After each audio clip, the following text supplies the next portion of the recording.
The mashed potatoes were still steaming on my fork when Mom's voice cut through our Sunday dinner like a blade. "You're ungrateful. Get out and never come back." Her face twisted with rage, veins bulging in her neck as she pointed toward the front door. My younger sister Jessica dropped her fork, tears already streaming down her cheeks. Dad sat frozen, his eyes fixed on his plate like a coward. The silence stretched between us, heavy and suffocating. I slowly placed my fork down, grabbed my car keys from the counter, and walked toward the door. Not a single word escaped my lips. Behind me, I heard Mom's sharp intake of breath, as if she suddenly realized what she'd done. The door clicked shut. I drove away, knowing they had no idea what they'd just lost. 3 years. For 3 long years, I had been living a double life that would have made any undercover agent proud. While my family thought Dad's unemployment benefits and Mom's part-time nursing aide salary were somehow covering their mortgage on our 4-bedroom colonial house in suburban Cleveland, I was the one writing the checks. $2,400 every month, like clockwork, automatically deducted from my checking account. It all started when I found those foreclosure notices stuffed under a pile of tools in Dad's pickup truck. I was helping him move some equipment for a small handyman job he'd picked up, one of the few he could find after his construction business collapsed during the economic downturn. The official bank letterhead made my stomach drop. Final notice, stamped in red across the top. 90 days behind on payments. Foreclosure proceedings to begin. Dad never knew I saw those papers. His pride was already hanging by a thread after losing his company, watching his crew scatter to other contractors, seeing his reputation crumble, along with the housing market. The man who once employed 12 people and built custom homes across 3 counties was now begging for odd jobs, installing bathroom fixtures. So, I made a decision that would define the next 3 years of my life. I contacted the bank, set up automatic payments, and became the silent guardian of my family's financial security. The mortgage company didn't care who paid, as long as the money arrived on time. My life transformed overnight. I kept my day job at Henderson Insurance processing claims from 8 to 5, but added evening shifts driving for a delivery company. Monday through Friday, I'd race from my office to my beat-up Honda Civic change, into my delivery uniform in parking lots, and spend 5 hours dropping off packages across the metropolitan area. Weekends meant picking up extra shifts wherever I could find them. My 1-bedroom apartment became a monastery of frugality. Ramen noodles for breakfast, peanut butter sandwiches for lunch, more ramen for dinner. I learned to cut my own hair, watching YouTube videos extending the life of my work clothes with strategic patches and careful washing. When Sarah from accounting asked me to grab drinks after work, I'd manufacture excuses about being tired or having other plans. Dating was a luxury I couldn't afford when every spare dollar was keeping my family's roof intact. The cruel irony was listening to Mom complain about my lack of involvement in family life. "Dave never brings gifts anymore," she'd tell Jessica during phone calls I could overhear. "He used to be so thoughtful, remember? Now he barely shows up for birthdays." What she didn't understand was that I was giving them the greatest gift possible, one that required every penny I earned. Dad played his role perfectly, accepting credit for payments he never made. He'd straighten his shoulders when neighbors asked about the mortgage, claiming his savings were covering everything until his business picked back up.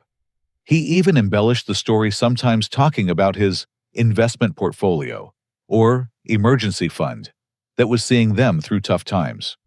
Meanwhile, I watched from the sidelines as they planned family vacations I couldn't join because I was working, celebrated holidays with decorations I couldn't afford to contribute to, and discussed future plans built on financial stability I was secretly providing. The Sunday dinner fight erupted over something so trivial, it seems laughable now. Jessica's 18th birthday was approaching, and Mom was planning an elaborate celebration at a local restaurant. When she mentioned the cost and suggested everyone chip in, I hesitated for just a moment too long. That hesitation triggered a volcanic eruption of resentment that had been building for months. "You never contribute anything to this family anymore." Mom had screamed, her voice echoing off the dining room walls. "We raised you fed. You put a roof over your head for 18 years, and this is how you repay us. You've become selfish and self-centered. You think your little insurance job makes you too good for your own family." The accusations felt like physical blows. Selfish, self-centered. Too good for my family. Each word hit harder because of the truth I couldn't speak. I was sacrifice personified, but admitting that would have destroyed Dad's remaining dignity and exposed the precarious foundation their entire life was built on. But Mom wasn't finished. She continued her assault, listing every perceived slight from the past year. The Christmas presents that were cheap and thoughtless. The family gatherings I'd missed due to work. The Sunday dinners where I seemed distant and distracted. She painted a picture of a son who had abandoned his family values in pursuit of his own interests. Dad sat silent through the entire tirade, never once defending me or admitting the truth. His silence hurt more than Mom's words, because he knew exactly why I couldn't be the son they wanted me to be. He knew about the sacrifices, even if he'd never acknowledged them directly. When Mom finally delivered her ultimatum, demanding I leave and never return, something inside me snapped. Not with anger, but with a strange sense of relief. For 3 years, I'd been carrying a burden that was crushing my soul, enabling their lifestyle while sacrificing my own happiness. Her words had just given me permission to set that burden down. As I walked out that door, I felt something I hadn't experienced in years, the possibility of freedom. Little did they know that their mortgage payment was walking out with me, and their carefully constructed financial house of cards was about to collapse. The next morning, I sat in my car in the parking lot of Henderson Insurance, staring at my phone screen. The automatic payment system was just a few clicks away from being canceled. My finger hovered over the delete recurring payment button for a full 10 minutes before I finally pressed it. Just like that, 3 years of secret sacrifice came to an end. For the first time since finding those foreclosure notices, I was truly free to live my own life. But freedom, I was about to discover, comes with a price that extends far beyond money. The first thing I bought with my newfound $2,400 was groceries. Real groceries. I wandered through the aisles of Giant Eagle like a man who had just been released from prison, marveling at choices I'd forgotten existed. Steak, fresh salmon, organic vegetables, name-brand cereals. For 3 years, I'd shopped exclusively in the clearance section, calculating the cost per ounce of everything that went into my cart. Standing in the meat department holding a ribeye that cost more than my usual weekly grocery budget, I felt tears welling up in my eyes. The butcher asked if I needed help, probably thinking I was having some kind of breakdown. In a way, I was. I was breaking down the walls of self-deprivation I'd built around my life. My apartment suddenly felt cramped and depressing, filled with secondhand furniture and bare walls that screamed poverty. Within 2 weeks, I'd found a place in downtown Cleveland, a spacious one-bedroom with exposed brick walls and windows that actually let in natural light. The rent was $800 more than my old place, but after 3 years of financial martyrdom, it felt like a bargain. Sarah noticed the change immediately. We'd worked together at Henderson Insurance for 4 years, and she'd been dropping hints about grabbing dinner together for most of that time. I'd always deflected her invitations with vague excuses about being busy or tired, never explaining that I literally couldn't afford to take her anywhere decent. "You seem different lately," she said one afternoon, perching on the edge of my desk while I processed a particularly complicated flood damage claim. "More relaxed, I guess. Less like you're carrying the weight of the world." That weekend, I finally asked her out. Really asked her out with a specific restaurant in mind, and a genuine desire to spend money on someone other than my ungrateful family. I chose Lola, a trendy bistro in Tremont, that I'd driven past hundreds of times during my delivery routes, but never imagined I could afford. Sarah's face lit up when I mentioned the restaurant. "I've been wanting to try that place forever," she said, tucking a strand of auburn hair behind her ear. "But it's supposed to be pretty expensive." "Don't worry about it," I replied, and for the first time in 3 years, I actually meant those words. That Saturday night changed everything. We started with appetizers, something I hadn't done since college. Seared scallops that melted in my mouth paired with a wine that Sarah selected from their extensive menu. I watched her eyes sparkle as she talked about her work as a graphic designer, her passion for photography, her dreams of traveling to Europe someday. "Can I ask you something?" she said over dessert, a chocolate mousse that probably cost more than my old weekly food budget. "Why didn't you ever want to go out before I was starting to think you just weren't interested?" I took a sip of wine, buying time to craft an answer that wouldn't require explaining my family's financial house of cards. I was dealing with some family obligations that were taking up most of my time and energy. But that situation has recently been resolved. She reached across the table and touched my hand. "I'm glad it worked out. You deserve to have some fun." The guilt hit me like a sledgehammer.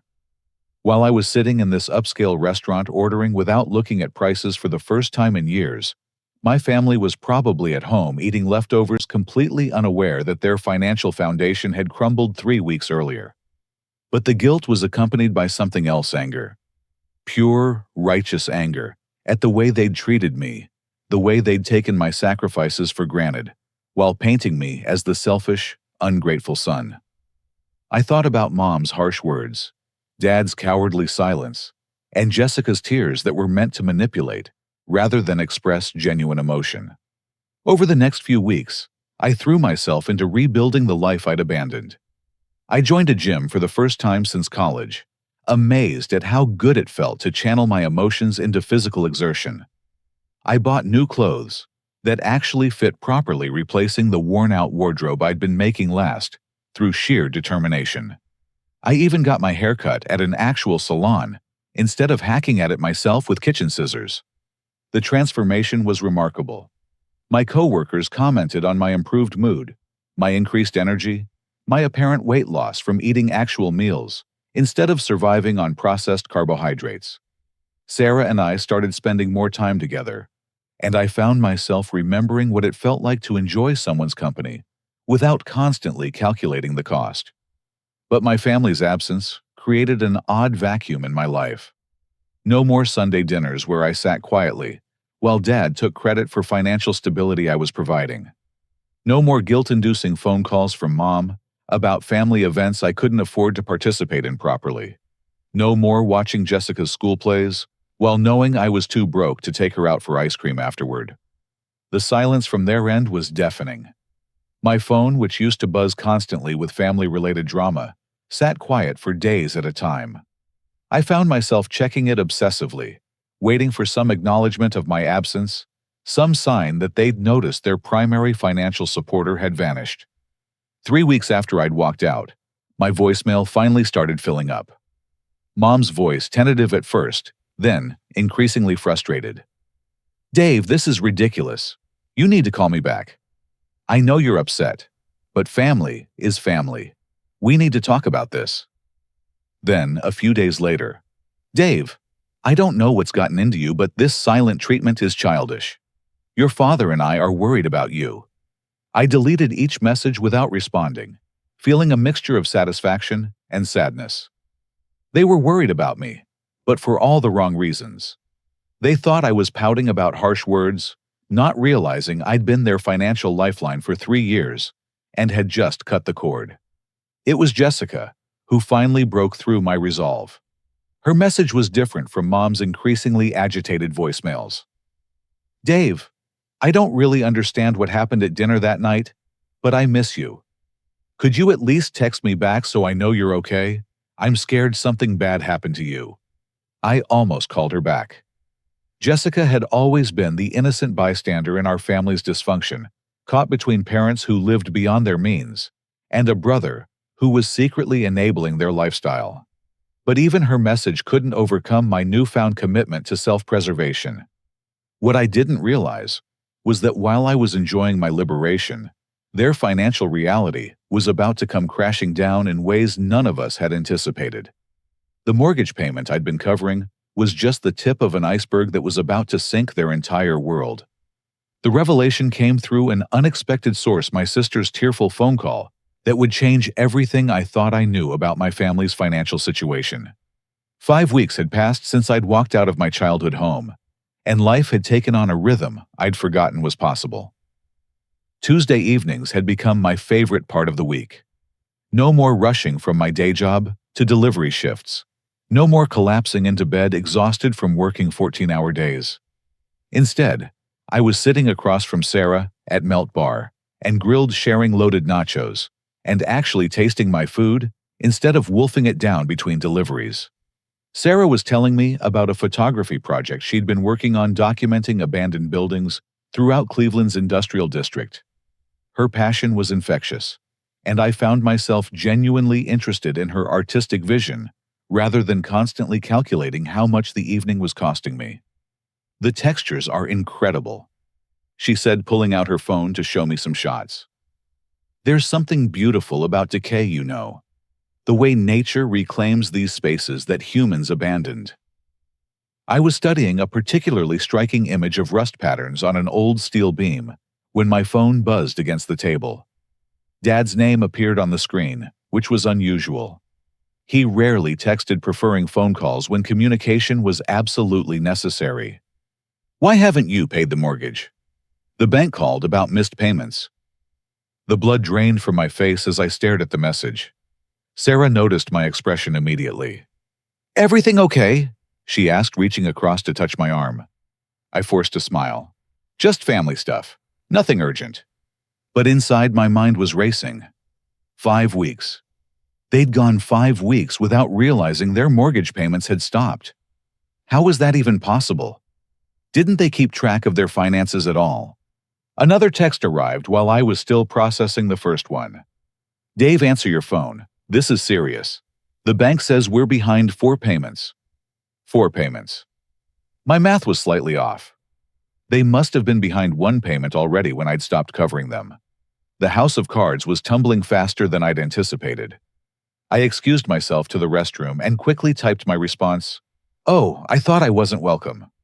The words felt powerful as I hit send, like firing a bullet that had been chambered for 3 years.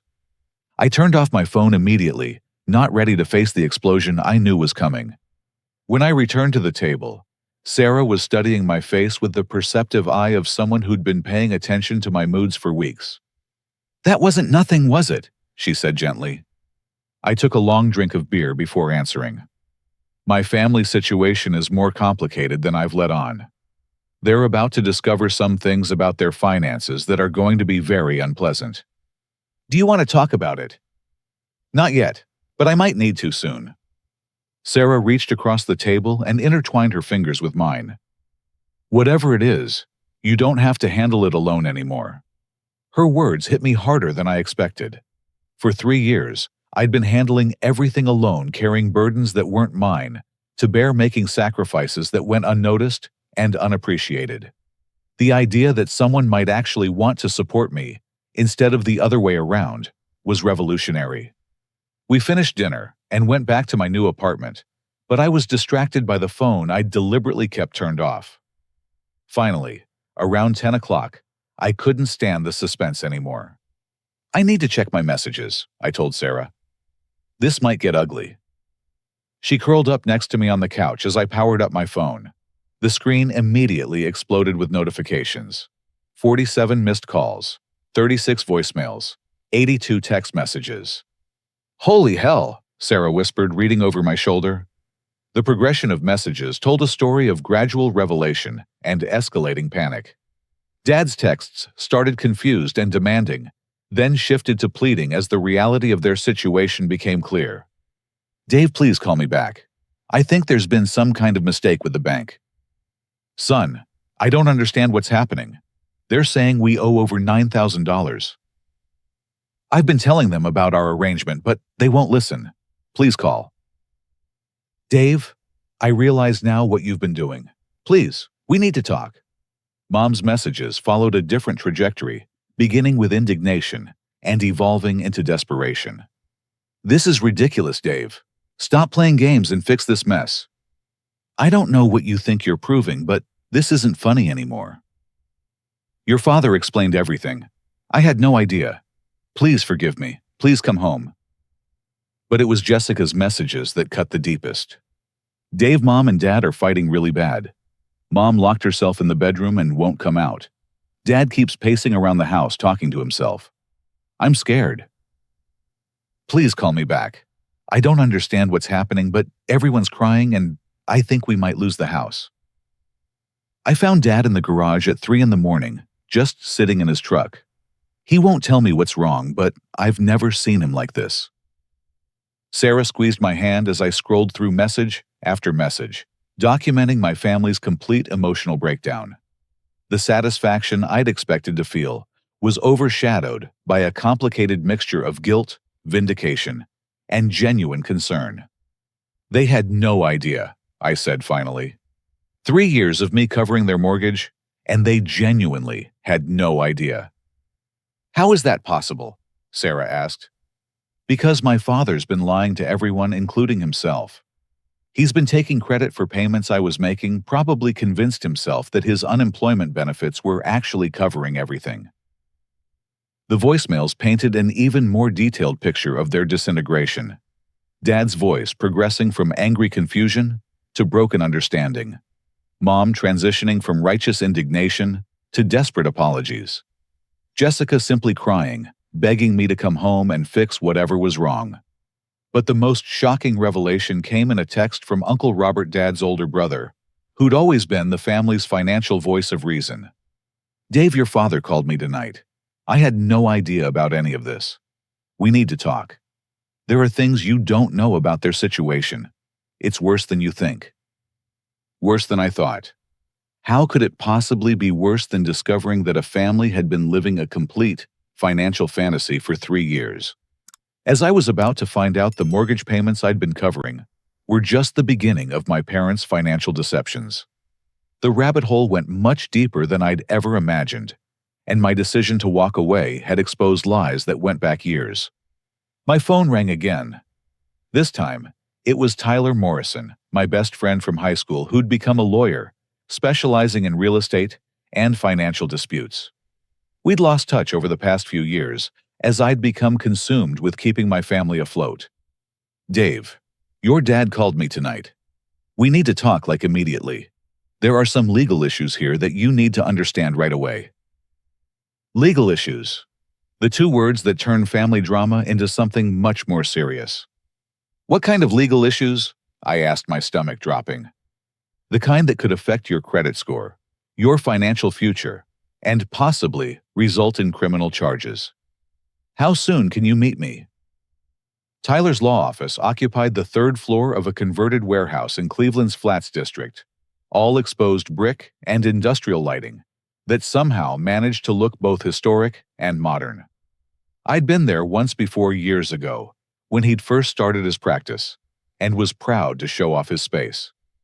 Now I was sitting across from his mahogany desk at 8 in the morning, nursing black coffee, and trying to process information that kept getting worse with each revelation. Your father hired me 3 months ago. Tyler began spreading documents across his desk like a dealer shuffling cards. He came in here desperate, talking about bankruptcy protection, asset preservation, that kind of thing.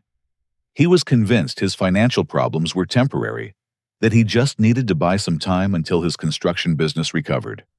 I leaned forward, studying the paperwork. Bank statements, credit reports, loan applications. I don't understand. Why didn't he just tell me how bad things were? Tyler's expression darkened. Because it gets worse, Dave. Much worse. He didn't just use your mortgage payments to keep the house. He used your name and credit information to secure additional funding.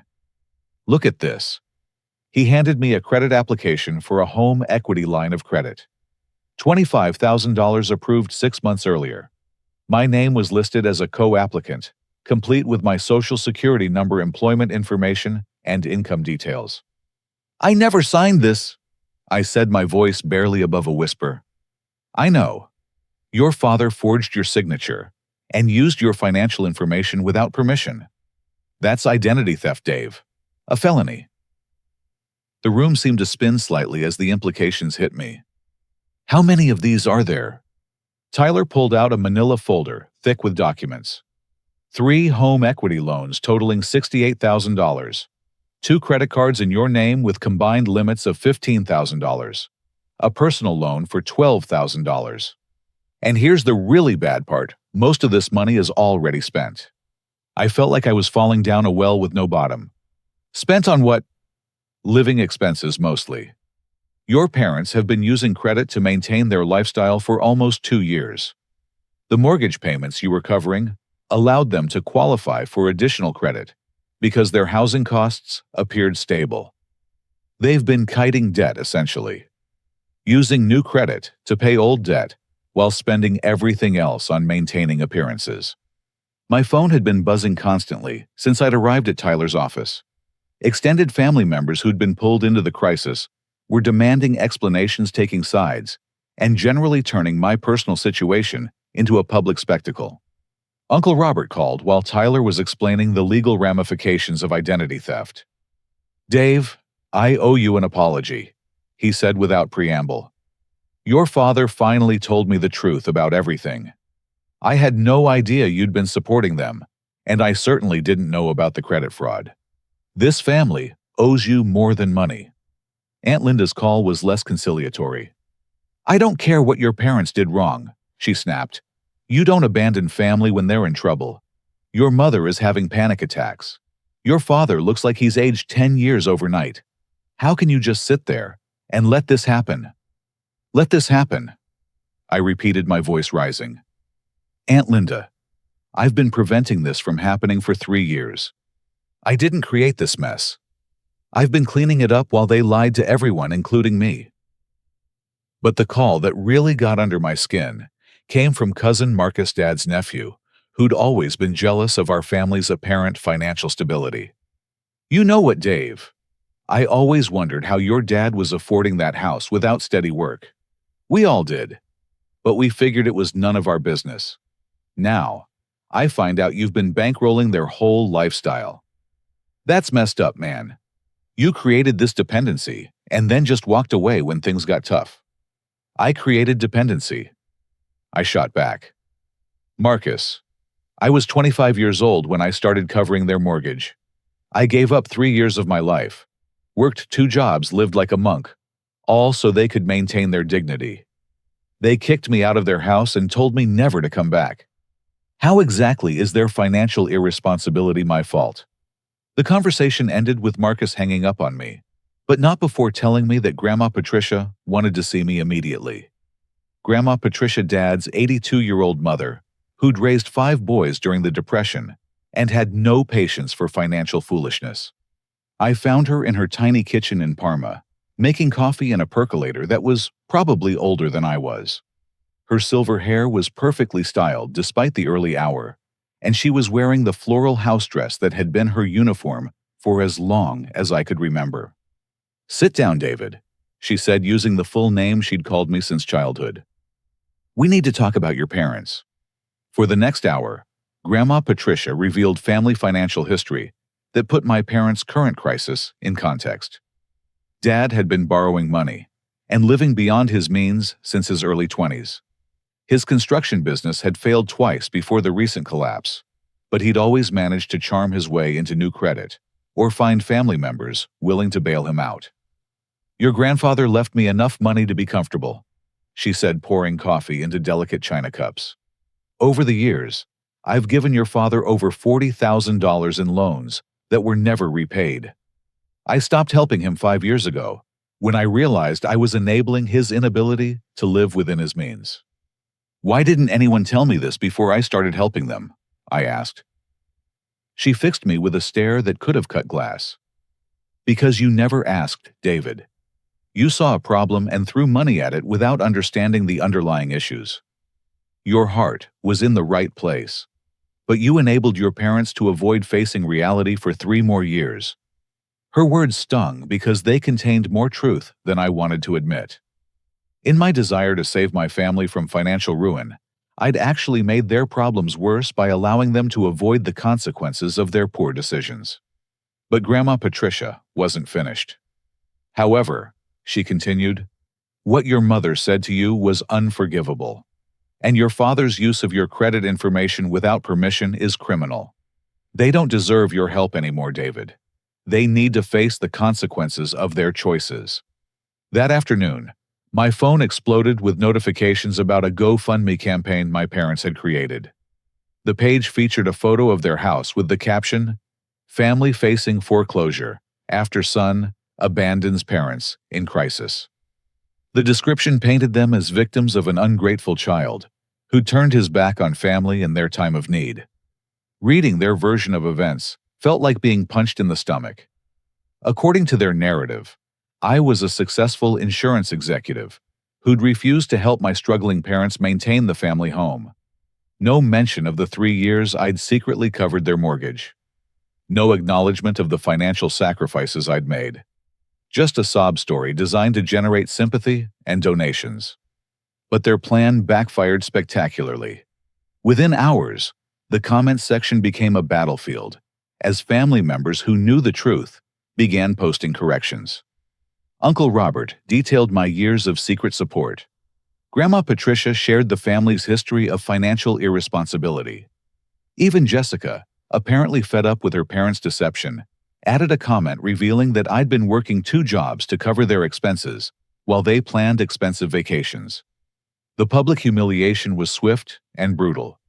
Former neighbors, family friends, and distant relatives all weighed in with their opinions about the situation.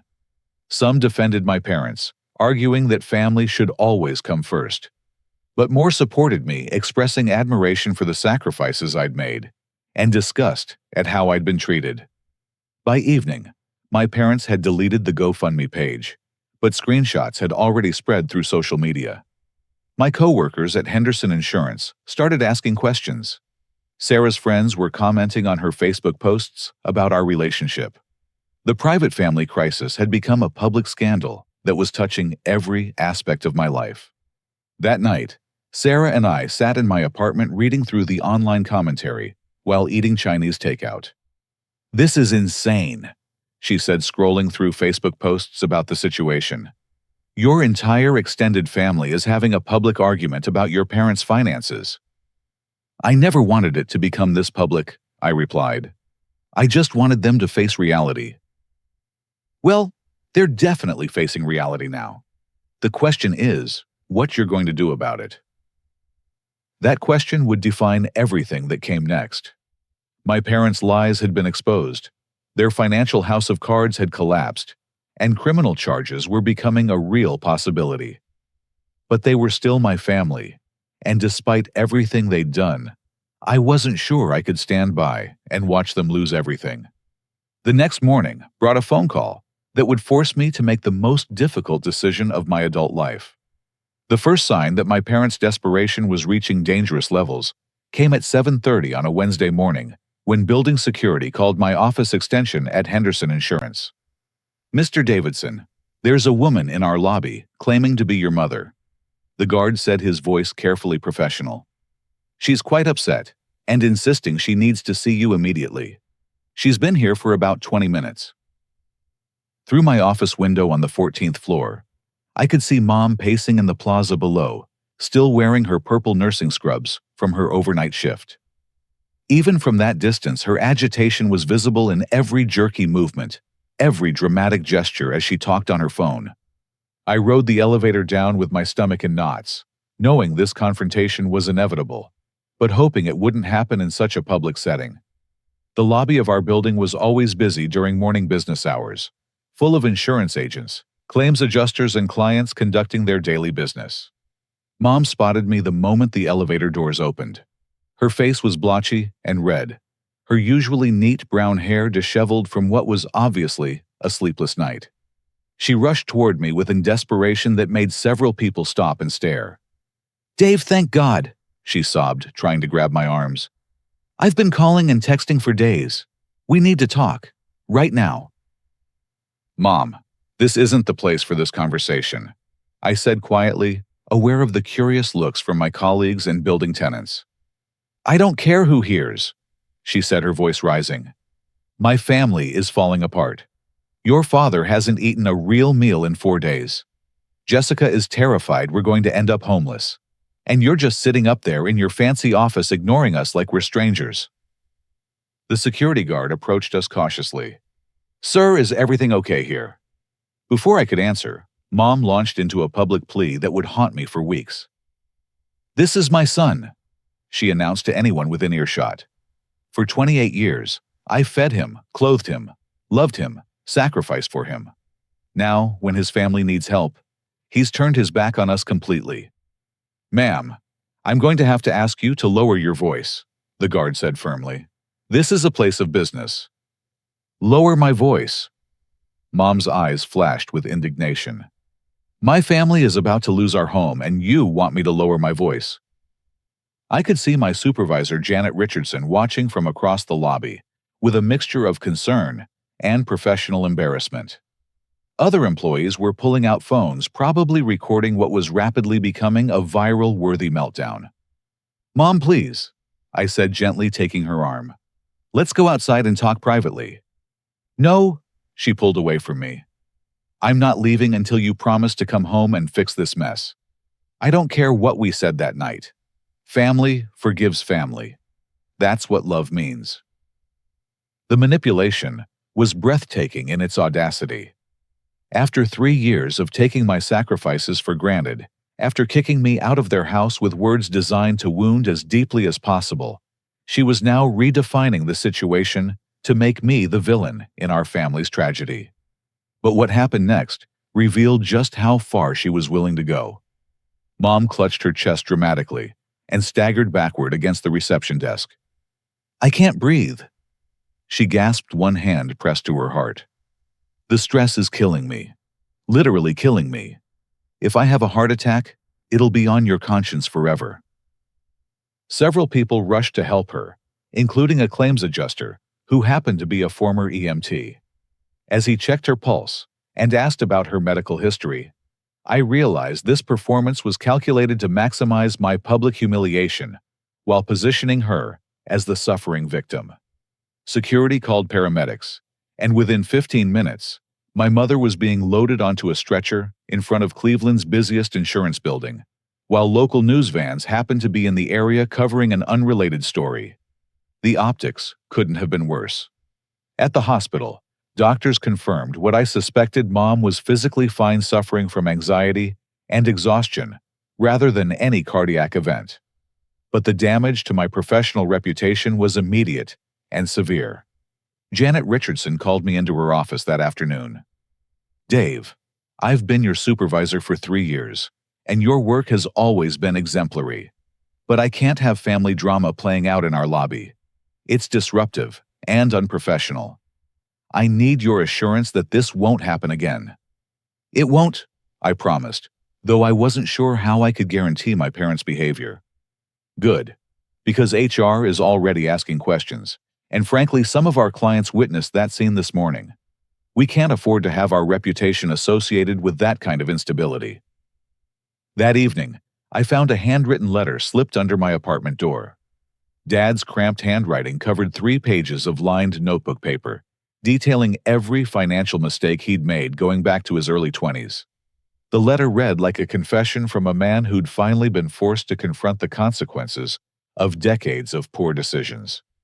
Son, it began. I know I don't deserve your forgiveness, but I need you to understand how we got here. I've been living beyond my means since before you were born, always believing that my next business venture would solve our problems. When the construction company failed, I couldn't face the reality that I'd failed again. Your mother has no idea how bad our finances really are. She thinks this mortgage crisis is the beginning of our problems, but it's actually the end of a very long story of financial irresponsibility. The letter continued with painful admissions about borrowed money, never repaid credit cards used to cover basic expenses, and a lifestyle maintained through denial and deception. But the most devastating revelation came in the final paragraph. I forged your signature on those loan documents because I was desperate, and I convinced myself that I'd be able to pay them back before you ever found out. I know it was wrong.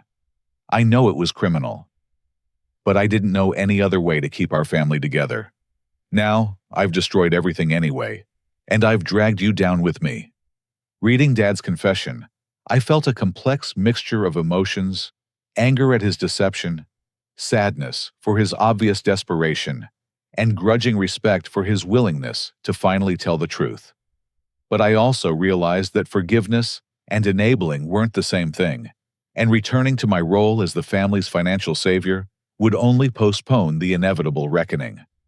The next few days brought increasingly desperate attempts at reconciliation.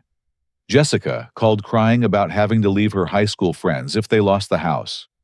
Extended family members shared stories about my parents' declining mental health and physical well-being. Even our old neighbor, Mrs. Henderson, called to tell me that Dad had been sitting in his truck in the driveway for hours at a time, just staring at the house. But the most manipulative attempt came from Mom's sister, Aunt Carol, who cornered me at the grocery store with an emotional ambush. "Your mother hasn't slept more than 2 hours a night since this started," she said, blocking my path toward the checkout. "She's lost 12 pounds, she's missing work because of panic attacks, and she genuinely believes you hate her. Is proving your point really worth watching your mother destroy herself?" "Aunt Carol, this isn't about proving a point," I replied. "This is about 3 years of unacknowledged sacrifice, followed by being told I'm ungrateful and unwelcome in my own family.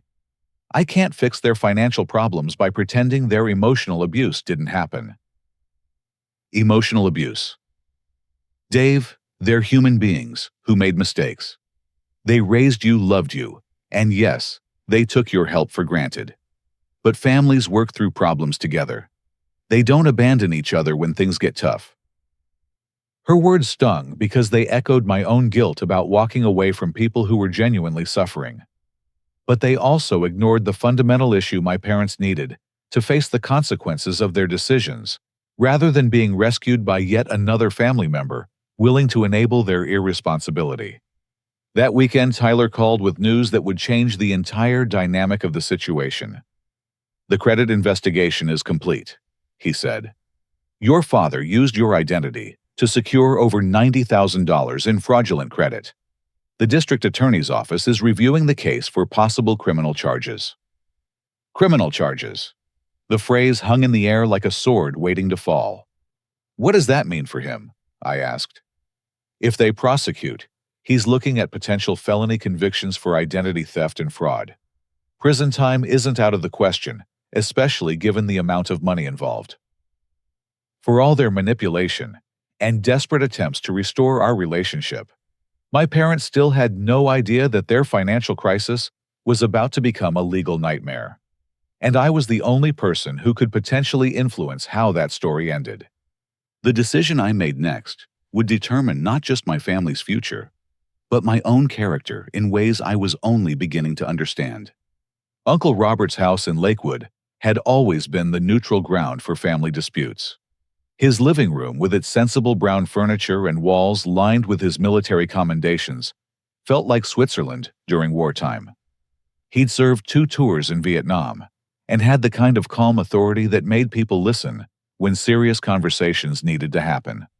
On the Sunday morning that would determine my family's future, I arrived with a manila folder containing 3 years of financial records, bank statements, and Tyler's legal analysis of the criminal charges my father was facing. Sarah had offered to come with me for moral support, but this was something I needed to handle alone.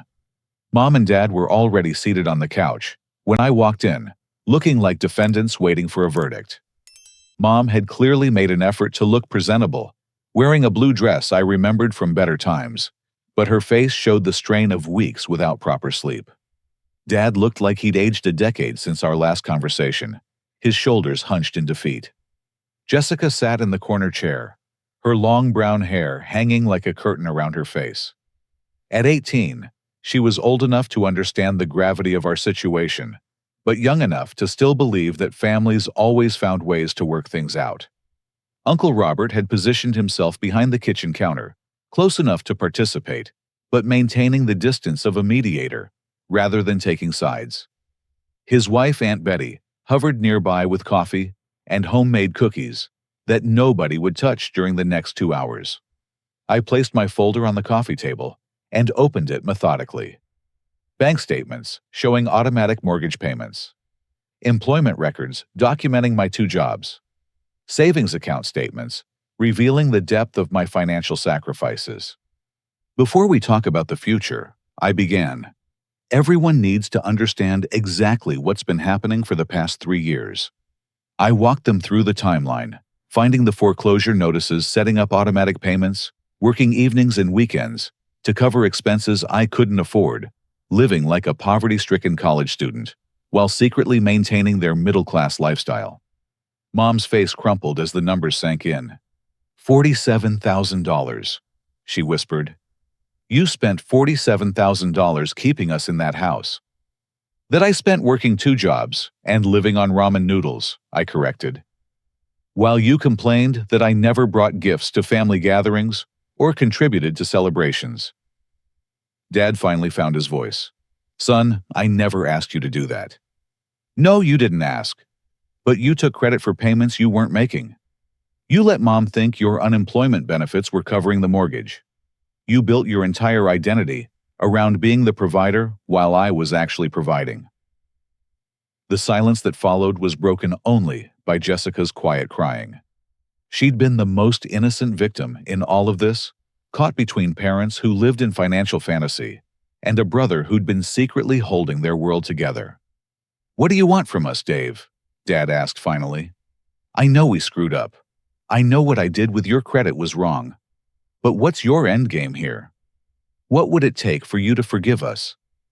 I pulled out a single sheet of paper I'd prepared the night before. These are my conditions for any kind of reconciliation. Uncle Robert leaned forward as I read from my list.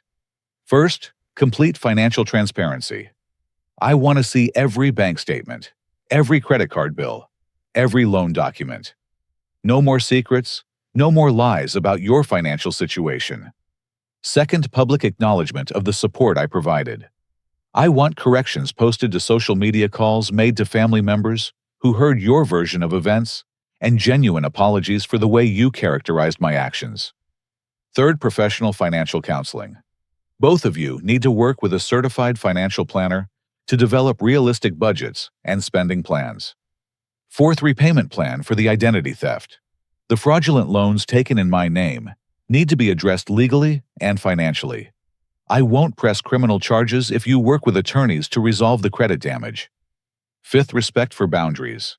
No more showing up at my workplace, no more public scenes, no more manipulation tactics involving Jessica or other family members. Mom was sobbing openly now. We can agree to all of that, Dave. Anything you want. Just please come home and help us figure this out. I'm not coming home, Mom. That's the 6th condition. I'm not resuming my role as the family's financial savior. I'll help you develop a plan to keep the house or find affordable housing, but I'm not going back to covering expenses you should be managing yourselves. The room erupted in overlapping voices as the reality of my terms hit them. Dad protested that they couldn't possibly manage without help. Mom begged me to reconsider. Jessica asked what would happen to her college plans. Uncle Robert's military voice cut through the chaos. Everyone be quiet and let him finish. I pulled out the final document Tyler had prepared. Here's what we discovered during the credit investigation.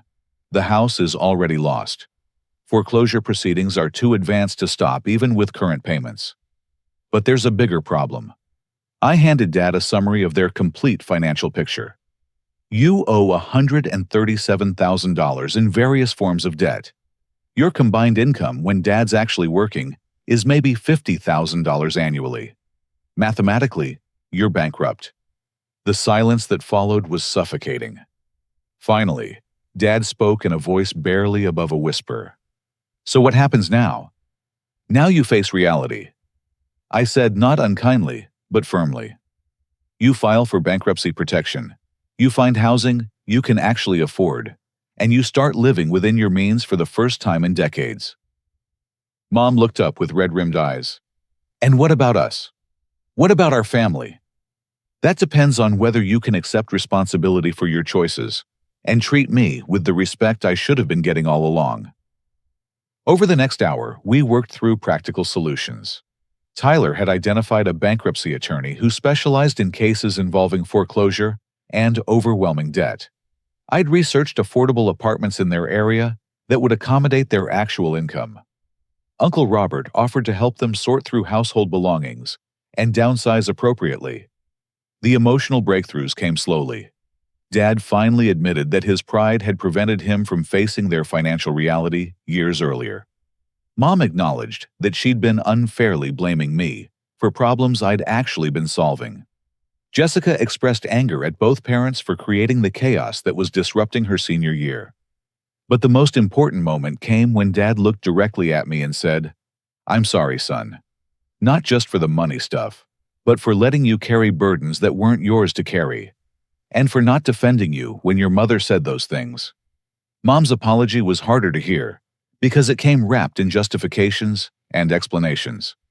But eventually, she managed to say the words I needed to hear. "I was wrong about you being ungrateful. You're the most generous person in this family, and we took advantage of that generosity." By late afternoon, we'd established a framework for moving forward. My parents would file for bankruptcy within the month, use the time before foreclosure to find appropriate housing, and begin the process of rebuilding their lives on a foundation of honesty rather than denial. I agreed to provide limited assistance with planning and transition costs, but made clear that my days of unlimited financial support were over. More importantly, I insisted that our relationship going forward would be based on mutual respect rather than financial obligation. As we prepared to leave Uncle Robert's house, Jessica grabbed my arm. "Are you ever going to forgive them?" she asked quietly. "I'm working on it," I replied honestly. But forgiveness and enabling aren't the same thing. Sometimes the most loving thing you can do for someone is refuse to rescue them from the consequences of their own choices. Walking to my car that evening, I felt lighter than I had in months. Not because the crisis was over, but because it was finally based on truth rather than lies. My family's financial problems were about to get much worse before they got better, but at least they would be facing them honestly.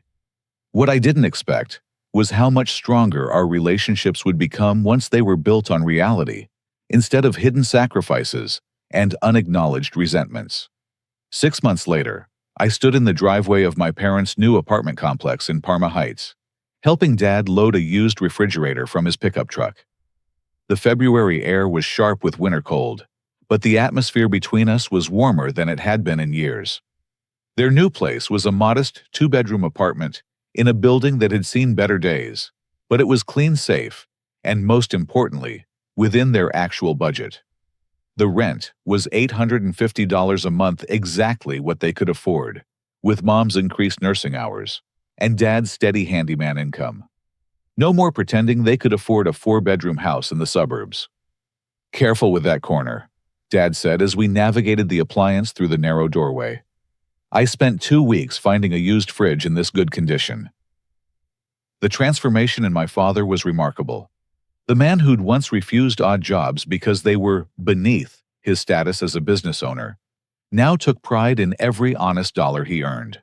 His handyman service was growing through word-of-mouth recommendations, and he'd discovered that he genuinely enjoyed the work when it wasn't shadowed by the stress of unsustainable overhead. Inside the apartment, Mom was arranging furniture with the kind of purposeful energy I remembered from my childhood. The bankruptcy had been finalized 3 months earlier, clearing their debts but destroying their credit for years to come. Instead of viewing this as a defeat, they'd embraced it as a fresh start. "Dave, look what I found at the thrift store." Mom called out, gesturing toward a dining room set that probably cost less than a single meal at the restaurants they used to frequent. "Solid wood, just needed some polish. It's perfect for our new place." The pride in her voice was genuine. For the first time in years, she was living within their means and finding satisfaction in making their limited resources stretch. Her nursing schedule had increased to 30 hours per week, and she'd taken classes in financial planning that had opened her eyes to how deeply they'd been living in denial. Jessica had adapted to their new reality with the resilience that teenagers somehow manage. She'd transferred to a public school closer to their apartment and discovered that she actually preferred the larger student body and more diverse programs. Her college plans had shifted from expensive private universities to community college for her first 2 years, followed by transfer to a state school she could afford, with academic scholarships and part-time work. "It's weird," she told me as we sat on their small balcony that afternoon, watching kids play in the courtyard below. "I was so scared when everything fell apart, but now, I feel like our family is more honest than it's ever been. Like we actually know where we stand financially. You know." The most significant change was in our family dynamics during our weekly Sunday dinners. Instead of elaborate meals that stressed their budget, we'd started taking turns cooking simple dinners that everyone could afford to contribute to. The conversations were different too, focused on genuine sharing, rather than maintaining facades. "Remember when I used to cook those huge Sunday roasts?" Mom said during one of these dinners, laughing at the memory. "I'd spend $60 on one meal, and then we'd eat leftovers for days, because I'd made enough food for an army." "You were trying to recreate your mother's Sunday dinners," Dad replied. "But her family had 8 kids to feed. We were 3 adults eating enough food for a football team." These moments of self-awareness had become common as my parents worked through their financial counseling sessions.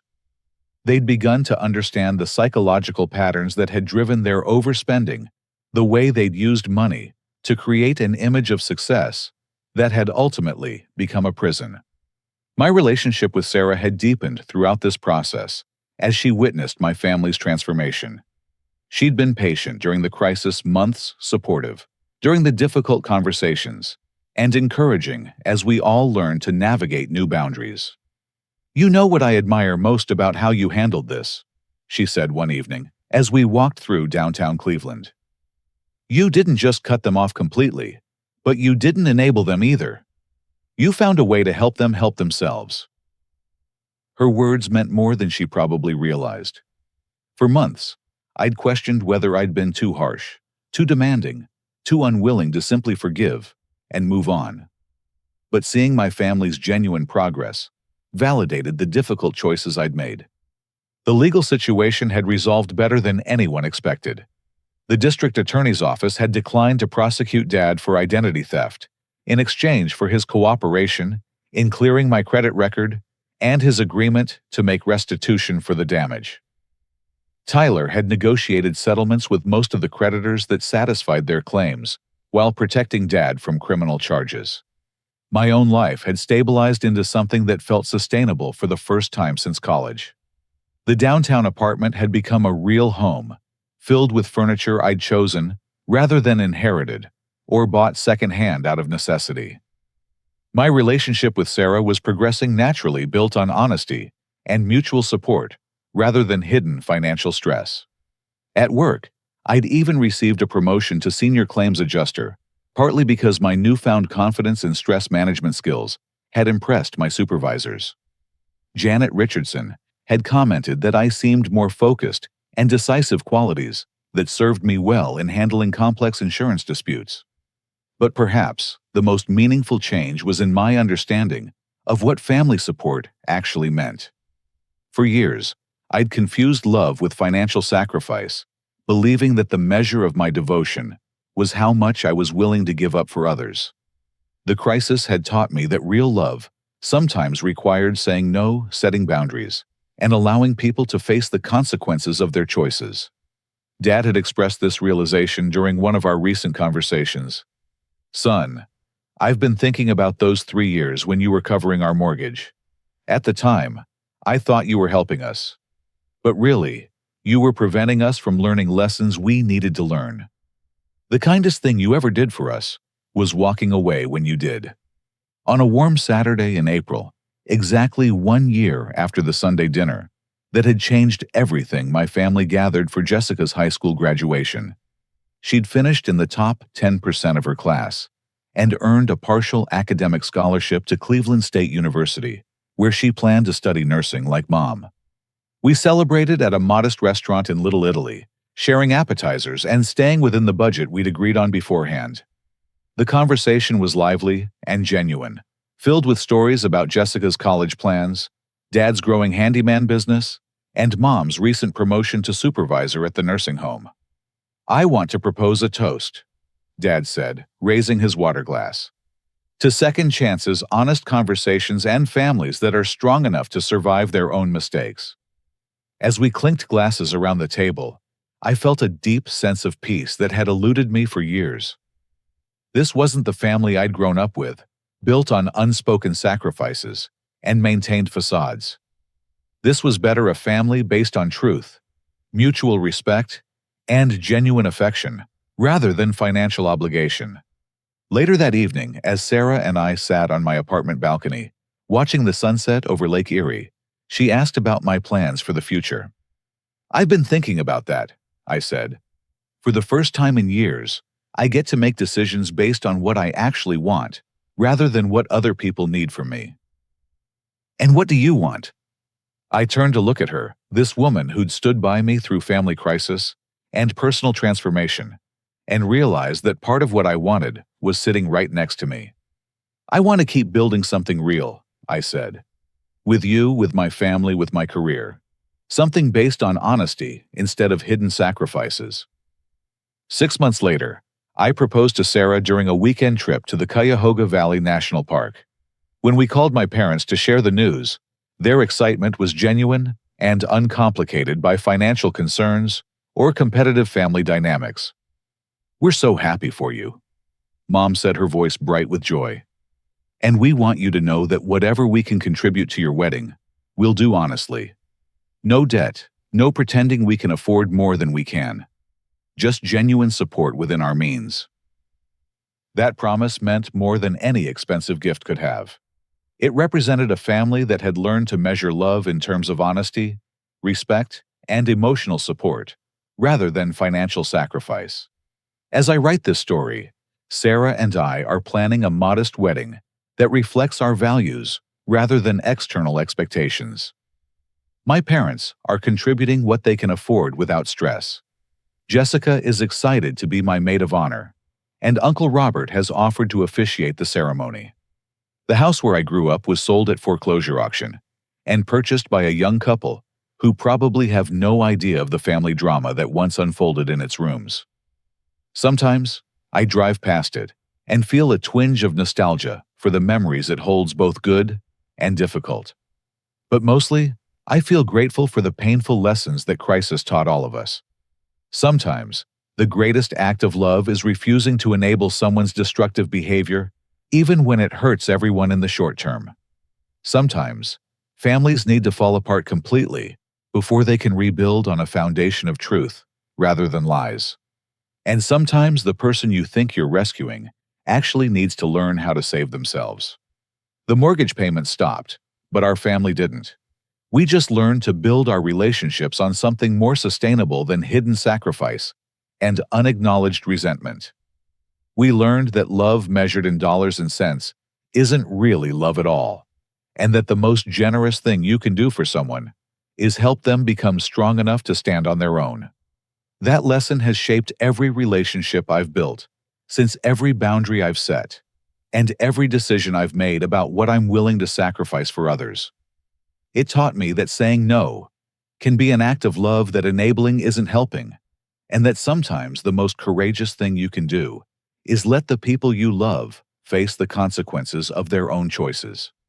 Today, my family is stronger than it's ever been, precisely because we learned to stop pretending our problems didn't exist. We learned to have honest conversations about money, respect each other's boundaries, and measure our love in terms of genuine support rather than financial sacrifice. And that, I've discovered, is worth far more than any mortgage payment could ever be. Now I'd love to hear from you. Have you ever found yourself sacrificing your own well-being to help family members who took your support for granted? How did you find the balance between being supportive and enabling destructive behavior? Share your thoughts in the comments below. And if this story resonated with you, please hit that like button and consider subscribing for more real-life stories about family relationships and finding the courage to set healthy boundaries. Sharing these experiences helps all of us learn from each other's journeys. Thank you for listening to my story, and I hope it helps you navigate your own family relationships with wisdom, compassion, and the strength to do what's right, even when it's difficult. Remember, sometimes The most loving thing you can do is refuse to make someone else's problems your own.